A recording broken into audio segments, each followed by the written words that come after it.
যুক্তরাষ্ট্রের বিশ্ববিদ্যালয়গুলোতে শিক্ষার্থীদের ফিলিস্তিনপন্থী বিক্ষোভে দমন পীড়ন চালানোয় ১১ মার্কিন কর্মকর্তার উপরে নিষেধাজ্ঞা দিয়েছে ইরান।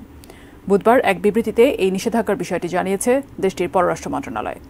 গাজায় ইসরায়েলের নৃশংস হামলার প্রতিবাদে গত এপ্রিলে যুক্তরাষ্ট্রের বিশ্ববিদ্যালয়গুলোতে শুরু হয় শিক্ষার্থী বিক্ষোভ।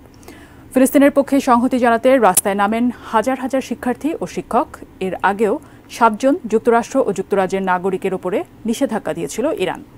বিস্তারিত মোহাম্মদ সোহাগ বিশ্বাসের রিপোর্টে।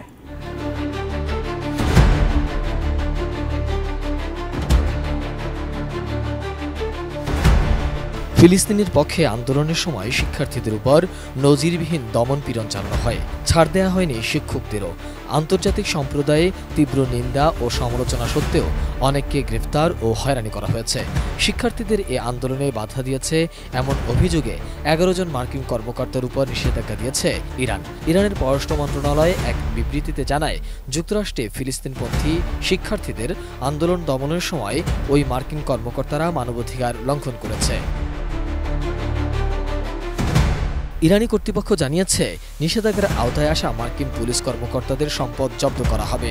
তারা ইরানি অর্থ ব্যবস্থা ও ব্যাংকিং সিস্টেমে লেনদেন করতে পারবে না এবং ইরানে প্রবেশে তাদের ভিসা দেয়া হবে না।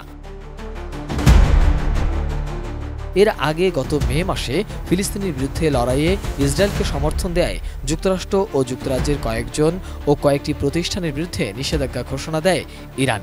ইরানের পক্ষ থেকে এই ঘোষণা দিয়ে বলা হয়, তাদের পররাষ্ট্র মন্ত্রণালয় ইসরায়েলের বিরুদ্ধে শাস্তিমূলক ব্যবস্থা হিসাবে এ পদক্ষেপ নিয়েছে। ডিজাইন, এলিগেন্স, বিউটি, সেরা পণ্য সবার জন্য জেভিকো। ইরানের নিষেধাজ্ঞার তালিকায় রয়েছে সেই সময়ে ৭ জন মার্কিন কর্মকর্তা সহ ১৮ জন। তাদের মধ্যে যুক্তরাষ্ট্রের স্পেশাল অপারেশনস কমান্ডের কমান্ডার জেনারেল ব্রায়ান পি পেন্টন ও যুক্তরাষ্ট্রের নৌবাহিনীর ৫ম নৌবহরের সাবেক কমান্ডার ভাইস অ্যাডমিরাল ব্রান্ট কুপারের নামও রয়েছে। ইরানের দেয়া এই নিষেধাজ্ঞার ফলে এসব ব্যক্তি ও প্রতিষ্ঠানের উপর কী ধরনের প্রভাব পড়বে বা ইরানের সঙ্গে তাদের চুক্তি বা ইরানে থাকা তাদের সম্পদের বিষয়টি স্পষ্ট নয়।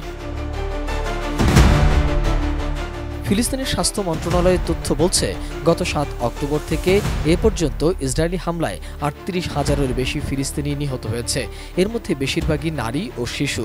গাজায় এ ভয়াবহ আগ্রাসনের মধ্যেই ফিলিস্তিনের সীমান্ত কঠোরভাবে নিয়ন্ত্রণ করছে ইসরায়েল, ফলে সেখানে কোনো ত্রাণ সহায়তা পৌঁছাতে পারছে না।